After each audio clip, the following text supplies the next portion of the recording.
พี่น้องมาพบมาพอกันอีกเช่นเก่าเช่นเคยกับพันธุ์บ้านนอกมื้อนี้เฮาสิมาเฮ็ดเหงื่อตุ่มเนาะพี่น้องเหงื่อตุ่มของเฮาก็มีใส่หมูไข่แล้วก็หัวปลาคอเนาะพี่น้องเนาะเฮาสิลองใส่เบิ่งว่าสูตรเด็ดตัวนี้มันสิมันบ่เนาะมีล่ะพี่น้องเอาเฮามาสับมุนๆแล้วก็สิก้อยใส่กันเนาะพี่น้องเนาะเป็นรุ่นเบิ่งว่าเฮาใส่แล้วมันสิเป็นจังไดพี่น้อง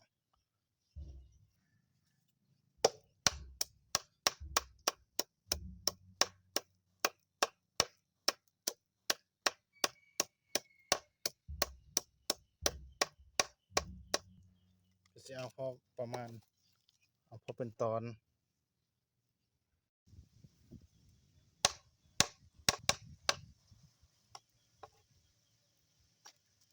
นอกจากข้าวผักได้พี่น้องข้าวผักบดปลากับใส่หมูกับผักแล้วนะพี่น้องเนาะวันนี้เขาสิเอาไข่นี่ไข่อยู่หน่วยหนึ่งสิทับไข่พี่น้องทับไข่แล้วลงข้นสนิทเลย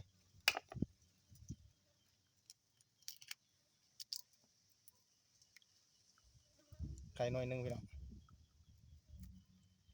เขาก็คนใส่กันเลยนะพี่น้องเนาะ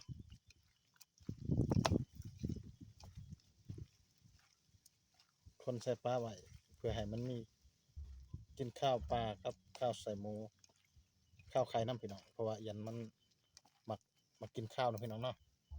เดี๋ยวเขาลองเบิ่งสูตรนี่ว่ามันสิเป็นจังไดเนาะพี่น้องเนาะ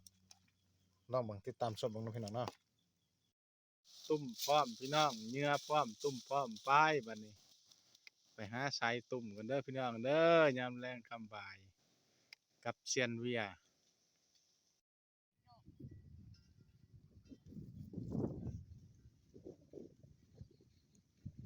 เพิ่นว่าหอดไม้เลยพี่น้องเอ้ยบัดนี้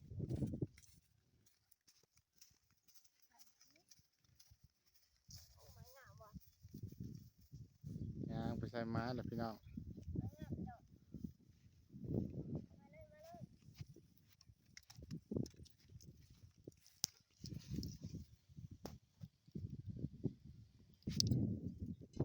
นี่คือไม้ของเพิ่นสิใส่ตุ่มนะพี่น้องเนาะเป็นปลาฝือปลาหยังปลาฝือปลาบัวพี่น้อง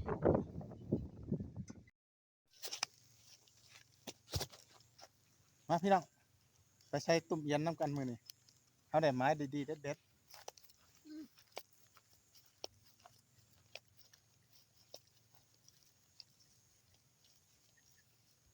กดมันหยุดนี่กดมันหยุดก่อน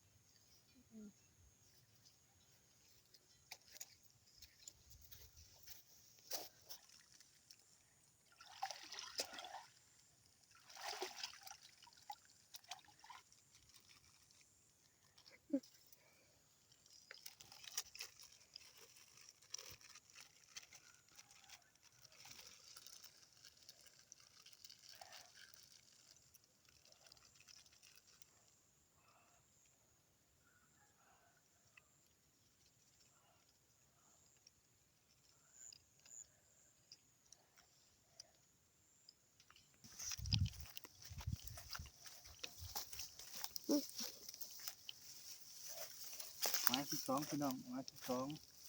สิลงไปใส่นี่สิใส่อยู่สีด่างมีแต่มีสีด่างพี่น้องเอ้ยใส่นี่แล้วก็ใส่หันบุ๊กหอดเลย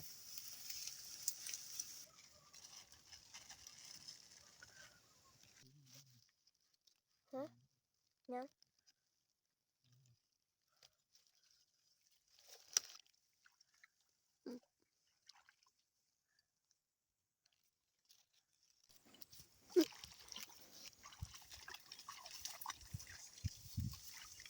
เอาแล้วพี่น้องมื้ออื่นมาลุ้นเราเบิ่งว่าตุ่มเฮาสิมันหรือบ่มันสิแจ่มได้จักแต้มพี่น้อง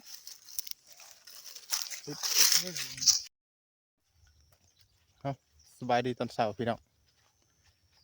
มื้อนี้เฮาก็สิมายามตุ่มเอียนของเฮาเนาะว่าเฮาสิทำผลงานได้จักแต้มเนาะพี่น้องเฮาใส่เหงื่อใหม่มาเบิ่งนํกันว่าเฮาสิได้จักแต้มมาเบิ่งตุ่มด่างทับอิฐพี่น้อง มาลุ้นเบิ่งว่าสิเป็นจังได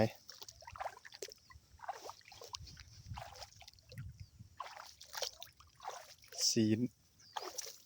เป็นจังไดดังแหลกแห่งมาดพี่น้องใช่ไหมหรือจังไดโอ้มีโตบ่พี่น้องบ่มีจักโตเลยพี่น้องดังแหลกแห่งมาดบ่มีเลยบ่ได้แหกเฮาก็สิแช่ไว้ปานนี้เพราะว่ากินเหยื่อยังอยู่พี่น้องแต่ไปเบิ่งดังที่สองกันเลยบ่ฮู้ว่าดังที่สองนี่จักสิเป็นจังไดนะพี่น้องมาลุ้นนำกันอีกว่าสิเป็นจังไดดังที่สองอยู่ไสล่ะพี่น้องอยู่วางนี้โอ้ยสิเป็นจังไดมันอยู่บ่มีโตอยู่พี่น้องมีจักโตพี่น้องใส่หมอยอีกแล้วโอ้เป็นจังไดเนาะเหยื่อใหม่ของเฮาสูตรเด็ดก็ยังบ่เด็ดอยู่เนาะพี่น้องไปเบิ่งดังที่สามก่อนพี่น้อง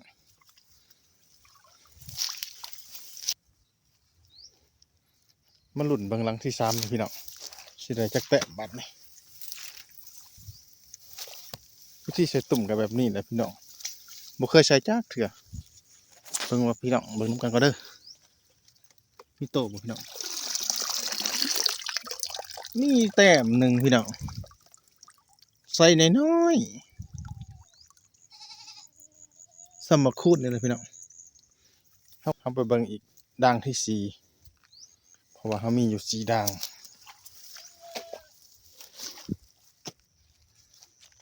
เขามาเบิ่งพี่น้องด่างที่สี่ของเขาว่าจะมีอยู่จักแต้มนะพี่น้องสีมานอยู่บ่หรือจังใดมาเบิ่งด่างที่สี่กันพี่น้อง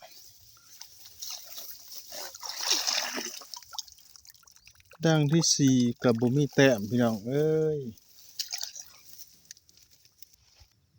เอาพี่น้องเขามาสรุปผลงานกันเบิ่งมื้อนี้อยู่ในผลงานเห็นแต้มหนึ่งพี่น้องเห็นแต้มหนึ่งพี่น้องสิบ่ใหญ่ไปแล้วพี่น้องไปแล้ว เห็นแต้มหนึ่งพี่น้องจากเหงื่อสูตรเด็ดสูตรใหม่ในแต้มหนึ่งพี่น้องไม่ได้สมัครคุณนะพี่น้องผลงานเหงื่อใหม่ได้เอียนหน่อยตัวหนึงพี่น้องสูตรเด็ดมื้อแรกเขาจะลองสูตรใหม่เบิ่งว่าสิเป็นอะไรพี่น้องตัวมันหน่อยพอนะพี่น้องเนาะเขาก็สิบ่ได้เก็บดอกมีแต่สิปล่อยขึ้นเนาะพี่น้องเนาะสิปล่อยขึ้นนั้นสู่น้องเนาะเพื่อให้มันใหญ่ขึ้นเนาะพี่น้องเนาะ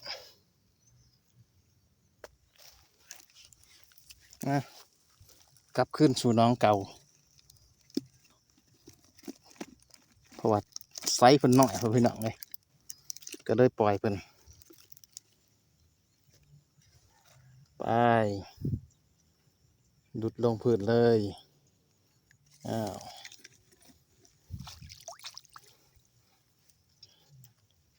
พอกันไหมพี่น้องในคลิปต่อไป